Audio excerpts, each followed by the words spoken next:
Guys welcome back to vibes. Guntur కారం సంక్రాంతికి 12th release అవబోతుంది భయ్య. నాకు తెలిసి ఈ సినిమా ఎంత తొందరగా పోస్ట్ పోన్ చేసుకుంటే అంత బెస్ట్ అనిపిస్తుంది భయ్య నాకైతే. అసలు ఎందుకు అనేది పర్ఫెక్ట్ రీజన్ కూడా ఉంది.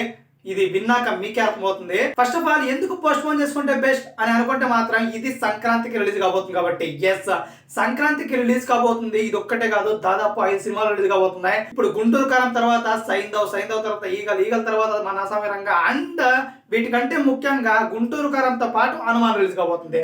అసలు ఇవన్నిటికీ థియేటర్స్ అంటే ఈ 5 సినిమాలకి థియేటర్స్ కౌంట్ ఇవ్వాలంటే చాలా కష్టమైపోతుంది భయ్య. ఒక స్టార్ హీరో సినిమా తెలుగు రాష్ట్రాల్లో రిలీజ్ కాబోతుంది అంటే ఖచ్చితంగా 100 to 90% ఆక్యుపెన్సీ ఉంటుంది. బట్ ఇక్కడ ఇప్పుడు గుంటూరు కారంకి జస్ట్ 50 to 60% ఆక్యుపెన్సీనే ఉండబోతుంది భయ్య. అండ్ ఈ ఆక్యుపెన్సీతో ఫస్ట్ ఇయర్ రికార్డ్స్ పెట్టాలంటే అసలు కుదరదు, ఇంపాసిబుల్. రికార్డ్స్ మాట తర్వాత కానీ ఫస్ట్ ఆఫ్ ఆల్ సోషల్ మీడియాలో ఇప్పటి వరకు ఏ స్టార్ హీరో సినిమా రిలీజ్ అయినా ఫస్ట్ డే క్రాస్ ఇంత పెట్టాలరా అని ఒక అంచనా ఉండేది. బట్ ఈసారి మాత్రం భయ్య అసలు ఎవరు ఆ టాపిక్ ఎత్తడం లేదు. ఇప్పుడు ఇలాంటి సమయంలో గుంటూరు కారంకి 150 crore షేర్ థియేటర్ బిజినెస్ అయితే చేసింది.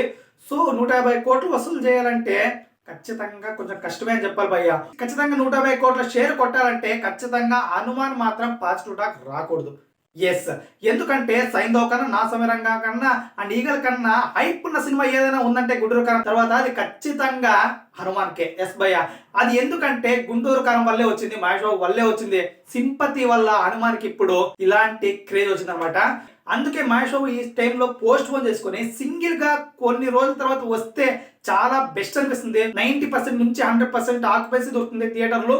కుమ్మేజ్ ఫస్ట్ డే నుంచి లాంగ్ రన్ వరకు డౌట్ లేకుండా. అసలు కొంచెం యావరేజ్ స్టాక్ వచ్చినా సరే ఖచ్చితంగా వేరే సినిమా వైపు వెళ్లే అవకాశం ఉంది ప్రేక్షకులు అయితే. సో మొత్తానికి మీరే అనుకుంటారు గాయస్, మహేష్ బాబు గుంటూరు కారం సినిమా 150 కోట్లు షేర్ కలెక్ట్ చేస్తున్నారు అనుకుంటున్నారా? ఫస్ట్ ఇయర్ రికార్డ్ ఏ రేంజ్ లో పెట్టబోతుంది తప్పకుండా మన కామెంట్లో తెలియజేయండి భయ్య. అండ్ ప్లీజ్ సబ్స్క్రైబ్ టు శువ వైబ్స్.